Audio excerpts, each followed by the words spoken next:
था।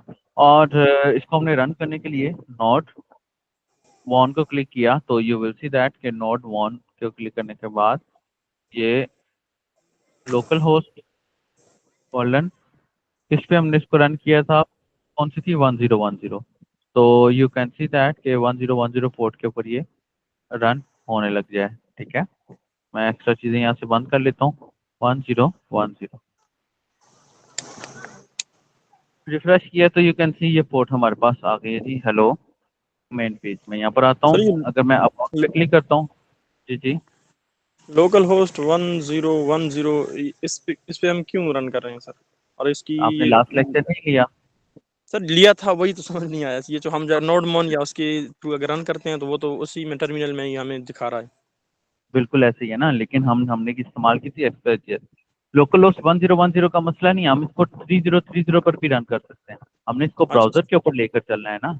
ये मसला नहीं है कि आपने किस पे रन करना है, ये मैटर नहीं करता। ये सही देख रहे हैं, ये तो चल रहा है। क्लियर सही। है? कोई और मसला, कोई और इशू? नहीं सर, ठीक, क्लियर। अच्छा अच्छा, अब यहाँ पर दो चीजें हैं। ठीक है, पहले हम HTML को देख लेते हैं कि हम नोड.js के अंदर HTML को कैसे लिखे। देखो ना, अभी तो जस्ट ये लिखा हुआ है। मिसाल के तौर पे यहाँ पर अगर मैं मेन के पेज के ऊपर ये HTML लिखना चाहता हूँ तो व्हाट आई विल डू, मैं इस तरह लिखूंगा। ये रिफ्रेश किया, हेलो मेन पेज आ गया ना। मैं किस तरह लिखूंगा आगे, किस तरह इसको लेकर चलूंगा? ठीक है, तो लेट्स सी।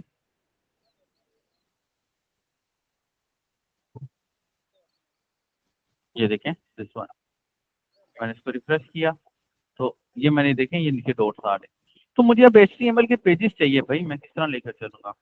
तो इसके लिए हमारे पास एक और पैकेज होता है जो कि हमें लारावेल ने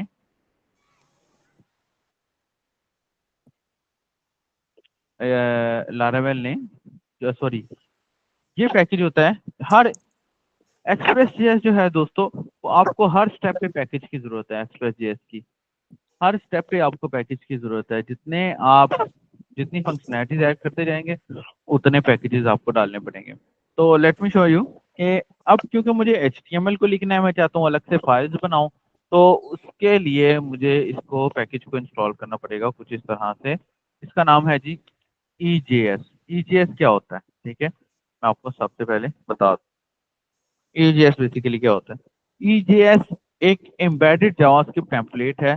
बेसिकली पहले जावास्क्रिप्ट जो थी इस्तेमाल होती थी just for the node JS, पहले इस्तेमाल होती थी जस्ट फॉर द एपीआई। ठीक है, लेकिन अब ये नोड जेएस एपीआई के लिए इस्तेमाल नहीं होती है। अब नोड जेएस के अंदर आप लोग बहुत कुछ एक्स्ट्रा भी कर सकते हैं, जैसे कि मिसाल के तौर पे वेबसाइट को, ऑफिशियली एप्लीकेशन को बनाना, ऑफिशियली एप्लीकेशन को अरेंज करना, ऑफिशियली HTML को इसके अंदर डालना। तो इस मकसद को परफॉर्म करने के लिए हमें इंडस्ट्री ने HTML के साथ साथ नोट जेएस के अंदर कहा है कि भाई अगर आप API नहीं भी बनाना चाहते तो आप कम से कम नोट जेएस के ऊपर एक साथी एप्लीकेशन तो जरूर बना सकते हैं। ठीक है, तो हम उसी तरफ चलेंगे जी। यहाँ पर कि हम यहाँ पर EJS को इंस्टॉल कर लेते हैं। ठीक है, और EJS को इंस्टॉल करने के लिए बहुत आसान स्टेप्स हैं। मैं यहाँ पर आता हूँ, यू कैन सी दैट ये EJS है। EJS वालों की ऑफिशियल वेबसाइट है। मैं गेट स्टार्टेड पे क्लिक करता हूँ तो ये एक पैकेज आ जाता है npm install EJS को। You can C npm install EJS, मैंने एंटर किया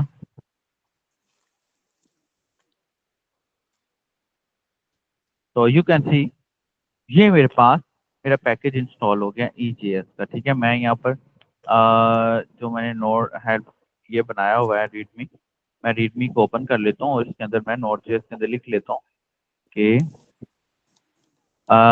for sorry npm install EJS for install HTML template engine. Template engine को इंस्टॉल करने के लिए इस्तेमाल होता है।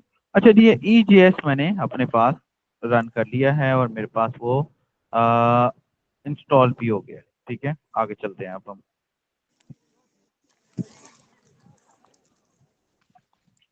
बहुत इजी स्टेप्स है। यहाँ तक समझ आए कि EJS हम इस्तेमाल क्यों करते हैं। हमने HTML को रन करना है अपनी Node.js के अंदर, दैट्स वाई हम EJS को इस्तेमाल करते हैं। जैन समझ आ रहा है, कोई जी कॉम्प्लिकेटेड जी तो सर आ नहीं? रहा है।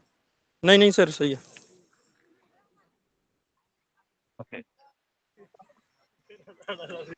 बेसिकली जा, जा, इसको हम एम्बेडेड जावास्क्रिप्ट भी बोलते हैं, ठीक है। इसको हम एम्बेडेड जावास्क्रिप्ट टेम्पलेटिंग भी बोलते हैं कि हम किस तरह जावास्क्रिप्ट को एम्बेड कर सकते हैं। इसकी कमांड्स को आप लोगों को याद रखना पड़ेगा, ऑफिशियली कोई ऐसा मसला नहीं है, ठीक है। मैं यहाँ पर AI से भी हेल्प ले लेता हूँ। मैं कहता हूँ जी इंस्टॉल JS in Node.js in Express.js, because हम Express.js की बात कर रहे हैं अभी। कीप इन माइंड, जब भी Express.js का कहीं जिक्र हो तो आप समझिए कि ये नोड ही है, ये कोई अलग से लैंग्वेज नहीं है। मैंने आप लोगों को लास्ट लेक्चर में एक्सप्लेन भी किया था।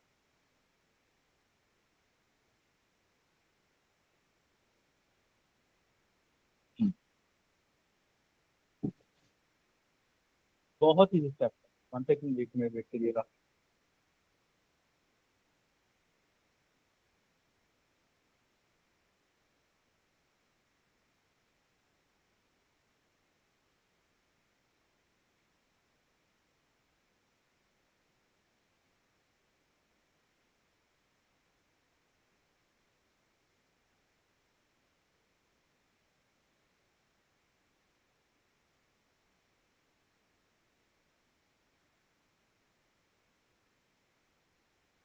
हाँ दोस्तों, आवाज आ रही है मेरी? Let's see. अच्छा, अब ये जो EJS है ना हमारा, ये हमारी नोड को कनेक्ट कर देगा, हमारी नोड को। मिसाल के तौर पे ये मेरा था Node.js का प्रोजेक्ट, इसके अंदर मैंने इंस्टॉल कर दिया Express.js को। तो ऑफिशियली ये Node.js का नहीं रहा, ये अब एक्सप्रेस का हो गया, एक्सप्रेस प्रोजेक्ट हो गया, ठीक है। मतलब इस पूरी Node.js के अंदर जो हमारा प्रोजेक्ट चल रहा है, that is only for the Express.js। मैं यहाँ पर लिख लेता हूँ। अब हमारा जितना भी काम चलना है दोस्तों, वो Express.js के अंदर चलना है, ठीक है। Express.js के अंदर चलना है। अब इसको भी मजीद हैंडल करने के लिए, मतलब कि सबसे पहले तो मैंने ये स्टेप 1 में मैंने क्या किया था कि डाउनलोड एंड इंस्टॉल कर लिया Node.js को। एंड स्टेप 2 में मैंने क्या किया, npm इंस्टॉल एक्सप्रेस को, ठीक है। कीप इन माइंड, हमने Node.js को अकेली को इस्तेमाल नहीं करना।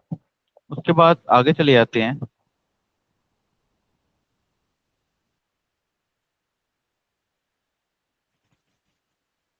तो फिर हमने अगला स्टेप जो लिया, मैं आपको ये ग्राफिकली भी गाइड कर रहा हूँ ताकि आप लोगों को याद रहे। जो हमने अगला स्टेप लिया है,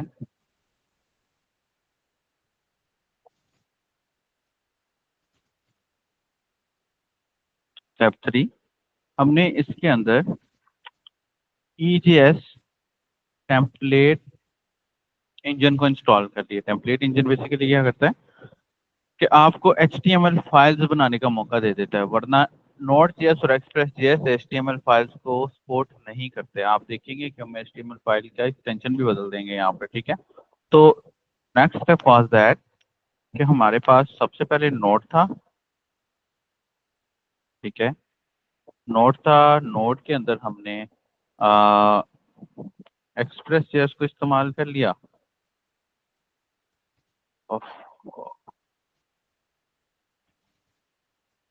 Express.js को इस्तेमाल कर लिया यहाँ पे, ये।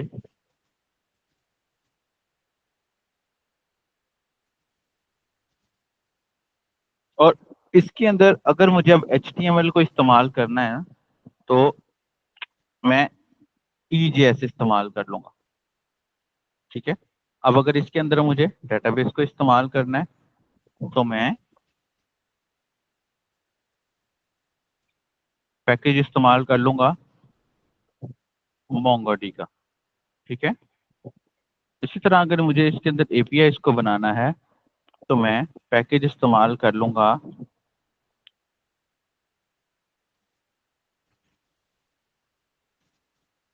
रेस्टफुल एपीआई या सर ये मोंगो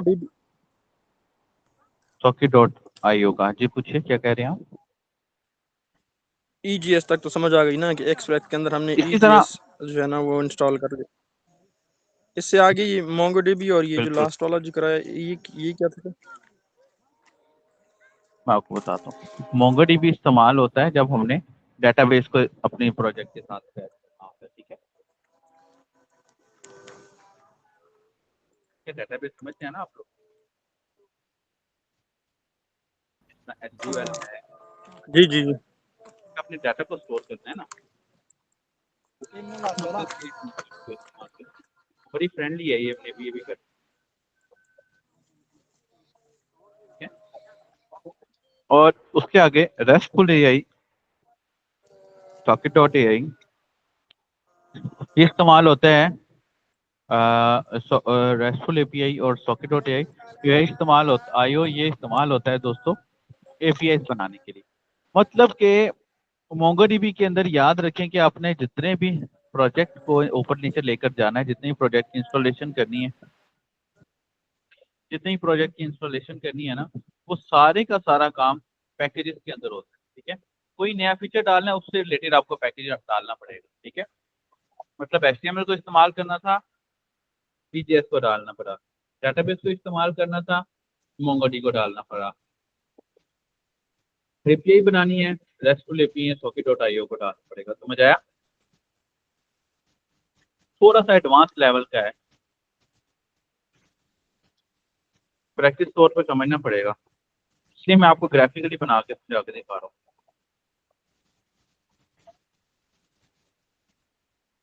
ठीक है दोस्तों, आगे चलें यहाँ से, आगे चलें दोस्तों। सर ये जी EGS जी में हम जी। लोग PS क्या कह रहे हो ईजीएस, सॉरी। सर EGS के हम बनाएंगे HTML को ना उसके साथ कनेक्ट करने के लिए, बिल्कुल बिल्कुल तो बिल्कुल, CSS भी इसमें ही होगा ना? इसी में होगा, बिल्कुल ऐसे ही ओके सर। इसी में होगा। हम लोग क्या करेंगे, सीएसएस को भी इस्तेमाल करेंगे लेकिन थ्रू फ्रेमवर्क, टेलविंड के थ्रू या बूटस्ट्रैप के थ्रू, जो प्रोफेशनल तरीका है, लेकिन उसके अंदर हम अपनी सीएसएस भी लिख सकते हैं। जी सर। क्लियर है।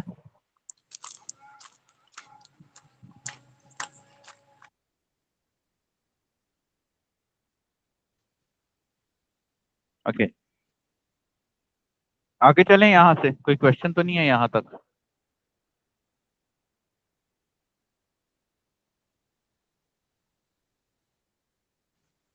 नो यहाँ सर। से आगे चलें। जी सर। अब बहुत इजी स्टेप्स हैं, बस है। याद रखें इतने इतने कोई प्रैक्टिस करेंगे ना तो आपको बहुत फायदा होगा।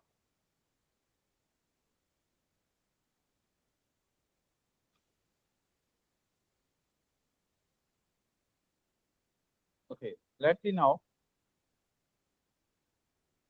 यहाँ पर इसने आपको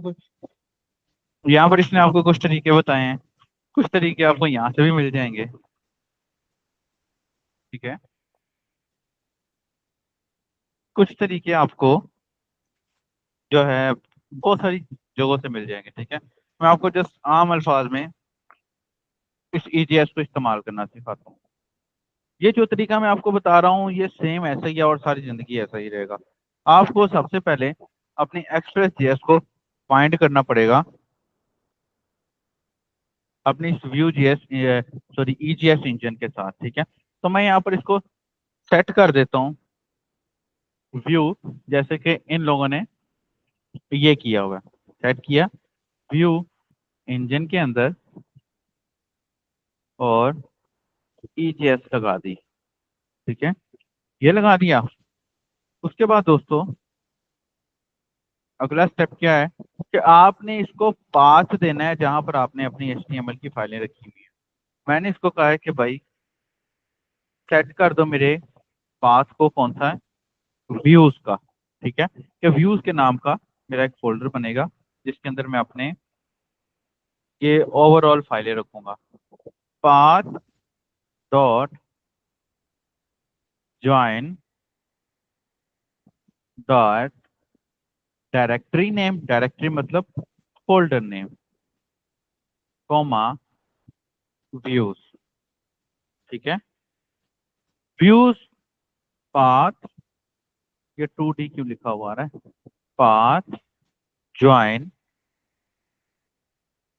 directory name, okay, path join, join की स्पेलिंग सीखे हैं यहाँ पर, path dot join directory name double underscore directory name, फिर उसके बाद व्यूज। ठीक है, ये आ गया। फिर उसके बाद ये स्टेप ले लिया। ठीक है, फिर उसके बाद अब मुझे पाथ को भी जानना है कि भाई ये पाथ क्या था। अब ये जो पाथ है बेसिकली ये भी एक्सप्रेस जेएस का, आप समझ लीजिए कि एक्सटर्नल छोटा सा पैकेज है, लाइब्रेरी है। ठीक है, इसको इंस्टॉल नहीं करना पड़ेगा, ये एक्सप्रेस जेएस के अंदर आपको मिल जाएगी। ये मैंने पाथ लिख दिया। ओके, कोई एरर तो नहीं नजर आ रहा? बिल्कुल कोई भी एरर नहीं नजर आ रहा।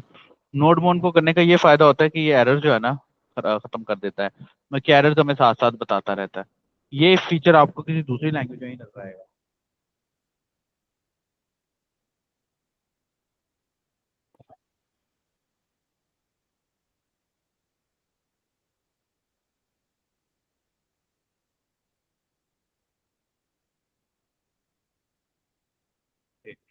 अब क्योंकि मेरे पास ये व्यूज का फोल्डर नहीं है, तो I have to create here views also. ठीक है, व्यूज के बाद दोस्तों मैं अपना सबसे पहला HTML की फाइल बना लेता हूँ। ठीक है, अब HTML की फाइल बनाने के लिए हमें जो एक्सटेंशन लगानी पड़ेगी वो HTML नहीं लगानी पड़ेगी, बल्कि index.ejs लगानी पड़ेगी। ठीक है, index.ejs, और यहाँ पर मैंने HTML5 लिखा और यहाँ पर मैं लिख देता हूँ हेलो वर्ल्ड। ओके, और यहाँ पर जस्ट मैं रेंडर कर लेता हूँ, और रेंडर किसको करना है, इंडेक्स को। ठीक है, मैं इसको इंडेक्स भी कह सकता हूँ और इसको मैं होम भी कह सकता हूँ, इससे मैटर नहीं करता, फाइल का नाम जो मर्जी हो। मैं यहाँ से इसको होम भी कह सकता हूँ, यहाँ से इसको इंडेक्स भी कह सकता हूँ। लें जी, let's see there is no error. अब इसको रन करके देखते हैं। रिफ्रेश किया तो वो देखो हेलो वर्ल्ड आ गया। ये कहाँ से आया हुआ है? ये बेसिकली आया है हमारा यहाँ से।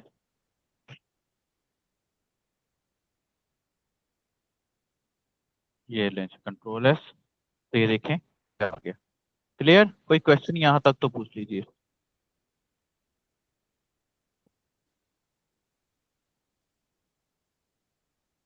यहाँ तक कोई क्वेश्चन है तो पूछ लीजिए, मैं दोबारा रिपीट कर दूं इसे?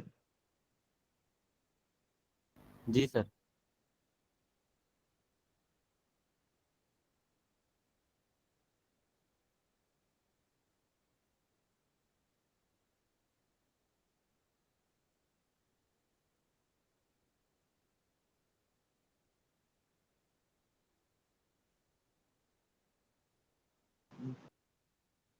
अच्छा जी, दोबारा से मैं बता रहा हूँ जी।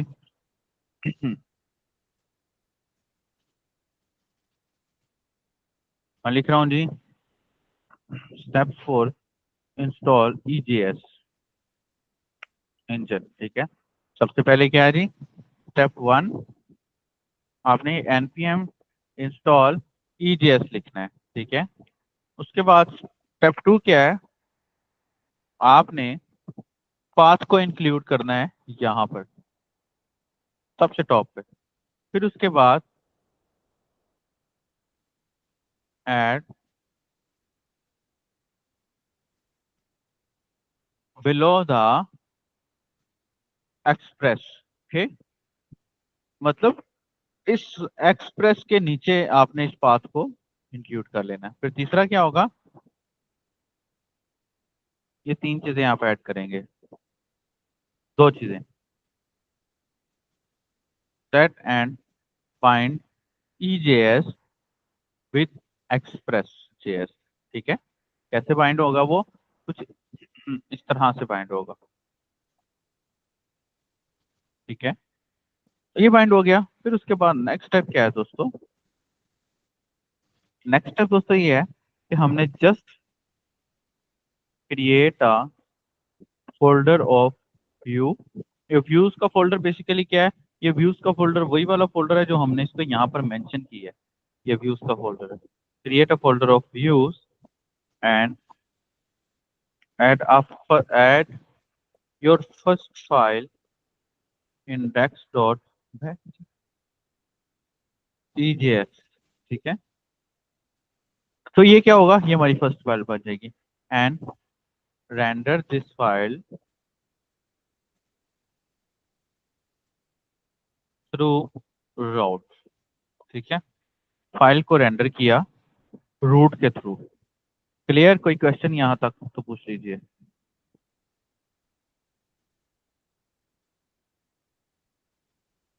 अब हम जितनी फाइलें बनाएंगे वो इसी के थ्रू रूट हुआ करेंगी।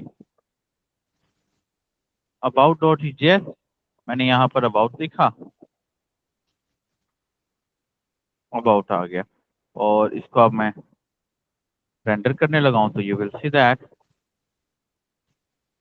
Render about. ठीक है, इसी तरह contact.js, तो HTML फाइल contact.js हो गया।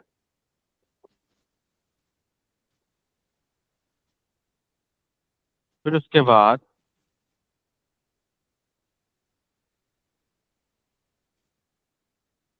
products.js, HTML5,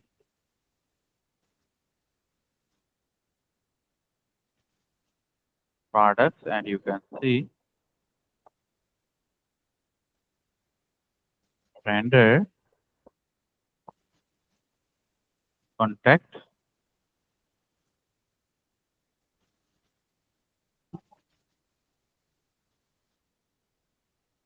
products.js। ठीक है, देन यू कैन सी यहाँ पर products, contact, about। क्लियर, जी सर। यहाँ तक कोई क्वेश्चन, ज्यादा कॉम्प्लिकेटेड तो नहीं हो गया।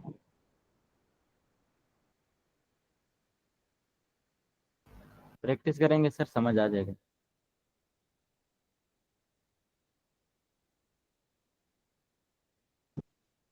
ठीक है, और कोई क्वेश्चन किसी का पूछ सकता है।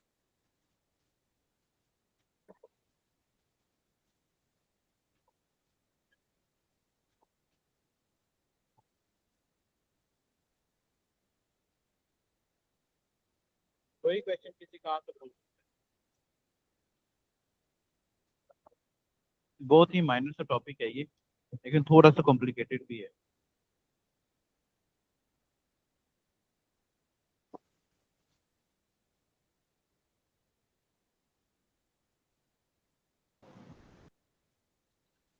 Clear to your question.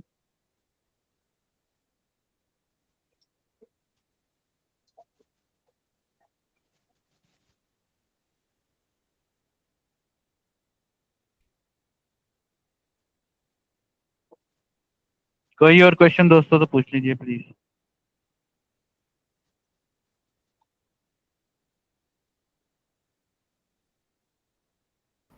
Sir आप आगे पढ़ाएं, कोई क्वेश्चन। ओके, अब यहाँ पर ना एक और ट्रैक आ जाता है हमारे पास। ठीक है,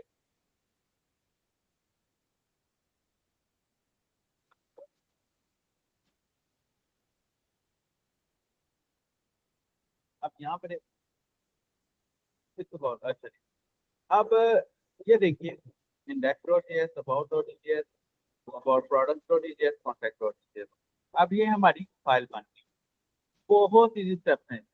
अब मिसाल के तौर पे मैं अपनी पहली फाइल में आता हूँ, index.js में, और यहाँ पर मैं इसके अंदर बूटस्ट्रैप को इंस्टॉल करना चाहता हूँ। अब बूटस्ट्रैप को हम दो तरीके से इंस्टॉल कर सकते हैं। एक तरीका ये है कि npm install बूटस्ट्रैप कर लिया, ठीक है, इन express.js। मैं कहता हूँ install bootstrap 5 in express.js। Let's see, एक तो तरीका ये है, ठीक है, और ठीक है, ये भी तरीका अच्छा है। दूसरा तरीका क्या है, CDN के थ्रू, जो कि मैं रिकमेंड भी करता हूँ, ठीक है, जैसे कि इसने इंस्टॉल किया हुआ है। Let me show you. इसके अंदर आपको कोई इंस्टॉलेशन नहीं करनी पड़ेगी, कोई खास जुगाड़ नहीं लगाना पड़ेगा। दूसरा तरीका है ये वाला। अब ये थोड़ा सा ना मॉडर्न तरीका है, इसकी तरफ हम नहीं जाते हैं, ठीक है। बहुत आसानी के साथ हम बूटस्ट्रैप की हेडर फाइलें ले लेते हैं। आई होप तो कि बूटस्ट्रैप आप सबको आता होगा। मैं यहाँ पर आता हूँ, सर ये सिर्फ लिंक CSS लगानी है की हम लोग फाइल, को। जस्ट लिंक लगाना है, इसको CDN बोलते हैं। कीप इन माइंड, ये इंटरव्यू में क्वेश्चन आया करता है, इसको CDN बोलते हैं, ठीक है। Control V।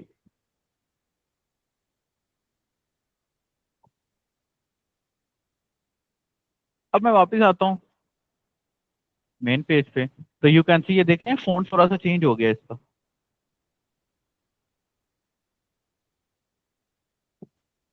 लॉरम 30, ये देखें फ़ॉन्ट थोड़ा सा चेंज हो गया इसका, देख रहे हैं आप। अगर मैं जी सर। इसको div कंटेनर के अंदर डाल के लिखता हूँ, तो यू विल सी दैट कि ये फ़ॉन्ट इसका थोड़ा सा चेंज हो गया है। मैं यहाँ पर इसको M2 कर देता हूँ, तो यू विल सी दैट नीचे आ रहा है, सब कुछ ठीक चल रहा है, क्लियर है। अब मुझे बताइए, बूटस्ट्रैप आप में से किस किस को आता है? उमर भाई, आपको बूटस्ट्रैप आता है? तालिब, तालिब कैसे हैं आप? जी जी, पहले से बूटस्ट्रैप सीखा है हमने। सीखा है, वेरी गुड।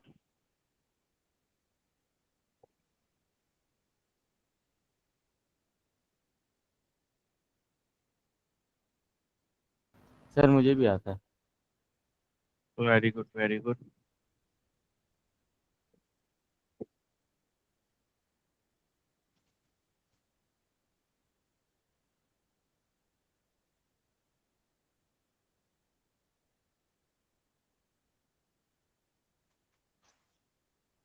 अच्छा जी, अच्छा जी, आगे चलते हैं जी, आगे चलते हैं जी। यहाँ पर मैं अपना नेविगेशन बार बना लेता हूँ। अब मेरे पास कितनी है जी, 1 2 3 4 पेजेस हैं, तो मैं बूटस्ट्रैप को बोलता हूँ create nav bar in bootstrap with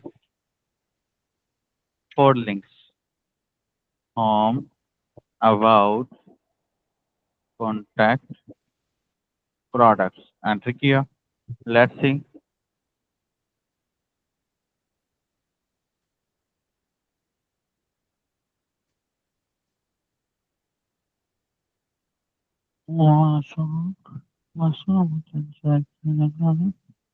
okay, ये नेविगेशन बार हम बन गई। मैं इसी नेविगेशन बार को कॉपी करके यहाँ पर हेडर लगाता हूँ, और हेडर के अंदर ये नेविगेशन बार भी लगा देता हूँ।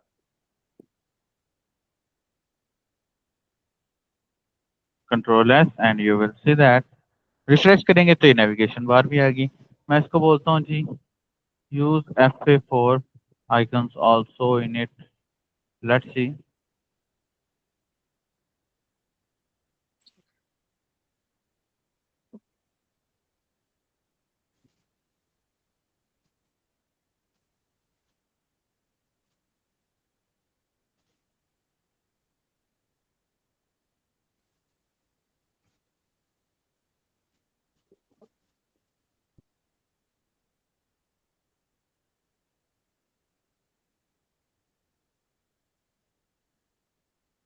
ये देखें जी, होम, अबाउट, प्रोडक्ट्स, ठीक है।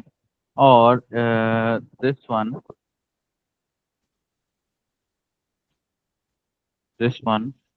और यहाँ पर माय साइट की बजाय मैं यहाँ पर अपना नाम अगर लिख दूँ, तो you will see that it's fine. और लिंक्स के अंदर भी मुझे कोई एक्स्ट्रा चीज़ें लगाने की ज़रूरत नहीं है।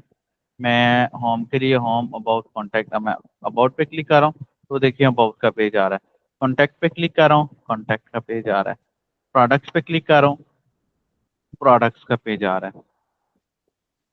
मैं यहाँ से तो कट कर लेता हूँ और मैं कॉन्टैक्ट के इधर डाल देता हूँ प्रोडक्ट का page. Then you can see everything is fine और वर्किंग में बिल्कुल ठीक चल रहा है। यहाँ तक कोई क्वेश्चन किसी का तो पूछ लीजिए। आगे चलें, आगे चलें दोस्तों। हम्म। यहाँ पर आप मुझे अपने हेडर को, मैं चाह रहा हूँ कि मेरा ये एक ही हेडर सारे के सारे पेजेस पर आ जाए। तो नोट जेएस में क्या होता है कि हम लोग इंक्लूड के नाम से एक फोल्डर बना लेते हैं, जैसे कोर पीएचपी के अंदर होता है।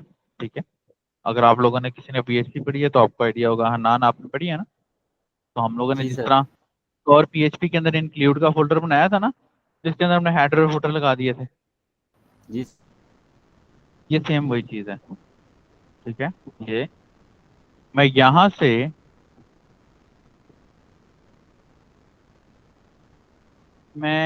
से ये हेडर को उठाता हूँ, कट करता हूँ, इसके अंदर रख देता हूँ, और इसी तरह फुटर को उठाता हूँ, कट करता हूँ, इसके अंदर रख देता हूँ। ठीक है, एंड यहाँ यहाँ पर हम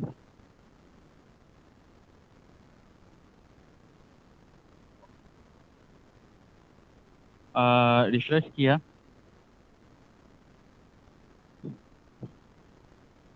रिफ्रेश करने के बाद मैं यहाँ पर इसको इंक्लूड करवा लेता हूँ।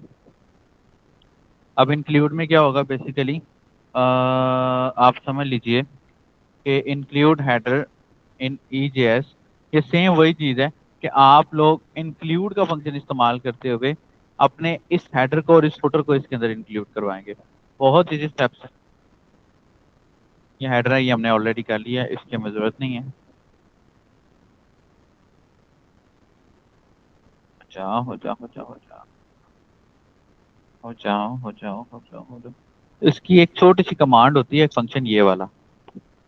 ठीक है, मैं ग्रेटर देन परसेंटेज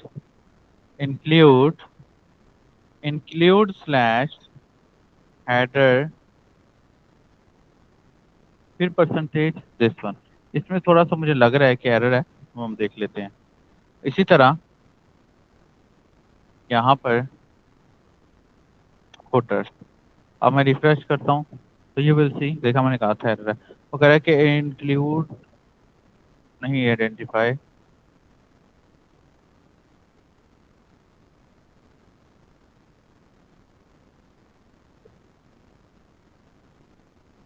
यहाँ पर ना इसका एक वो होता था, इंक्लूड इन EJS,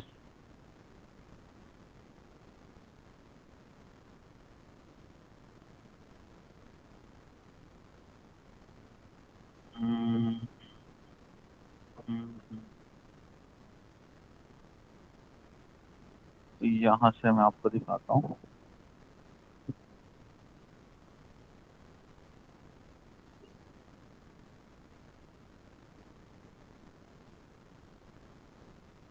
बहुत इजी स्टेप्स है। यहाँ पर ना एक इंक्लूड का फंक्शन इस्तेमाल होता है, वो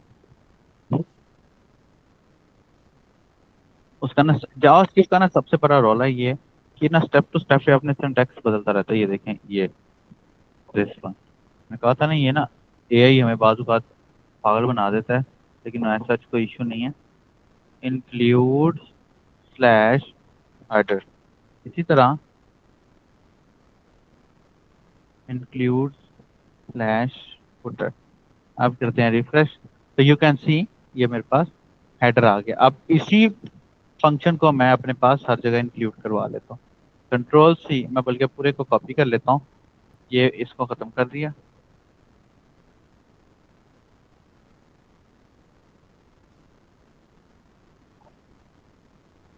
कॉन्टैक्ट, इसी तरह अबाउट, अबाउट, कॉन्टैक्ट किया, अबाउट किया, index.js किया, प्रोडक्ट्स किया, प्रोडक्ट्स। लेट्स सी, अब हमारा हेडर सारे पेजेस पर लग चुके हैं, ये देख रहे हैं। पर ये थोड़ा फास्ट भी है। यहाँ तक कोई क्वेश्चन है तो पूछ लीजिए। मैं कोड पुश कर रहा हूँ यहाँ से। सर आप कोड पुश कर दें, उसके बाद सर आज के लिए इतनी क्लास बाकी बहुत है। हमने अभी क्या किया है, हमने EJS इंजन को इंस्टॉल किया है, और उसके बाद टेम्पलेटिंग की है, और उसके बाद रेंडर किया है, और उसके बाद हेडर को इंक्लूड किया है, ठीक है, इन एक्सप्रेस जेएस विथ नोडमोन, ठीक है। कंट्रोल एंटर पुश किया, कोड आप लोगों तक पहुंच चुका है। आई होप सो कि यहाँ तक आपको समझ आ गया होगा। कोई क्वेश्चन हो तो पूछ लीजिएगा। कोशिश करें तालिब साथ साथ प्रैक्टिस करें। उमर भाई, साथ साथ प्रैक्टिस नहीं करेंगे ना तो पीछे रहेंगे, समझ गए ना तालिब? साथ साथ प्रैक्टिस करें। कोई क्वेश्चन यस है सर। तो पूछ लीजिए, अदरवाइज फिर हम मिलते हैं कल के लेक्चर में इंशाल्लाह। सर वो ठीक है लिंक्स भी दोस्तों, आप डाल देना। कौन सा लिंक? लिंक तो मैंने कोई एक्सटर्नल ऐड नहीं किया।